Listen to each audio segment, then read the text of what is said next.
Hi everyone, in this video, I will show you how to use MyFitnessPal for beginners.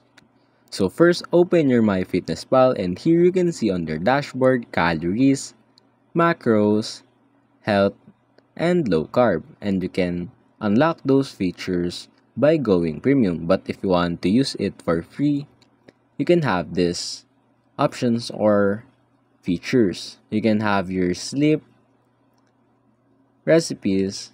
You also have your workouts, sync up friends and community. Now on your diary, here is what is important because here you will list your food throughout the day. For example, on breakfast, you will input the food that you've eaten. And after that, just input the food that you've eaten throughout the day.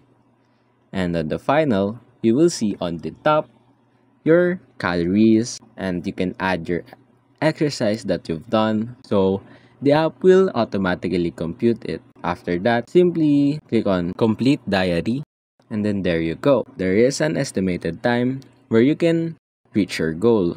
And you can either review your today's nutrients or go back to diary. If you review your today's nutrients, you can see here the percentage that you need to get 50% for carbohydrates, 30% for fat, and 20% for protein.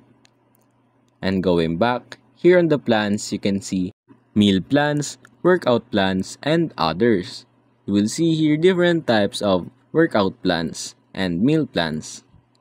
Next, in the menu, here you can see all other features of the app. You can have your sleep, water, goals, and other things.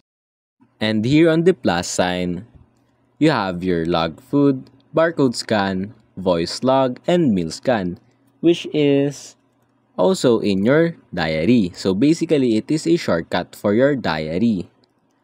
Also, you have here your water to input your water intake for the day, your weight, which is your updated weight, and then you can add your exercises or the exercise you've done throughout the day, either cardiovascular, strength, or workout routines.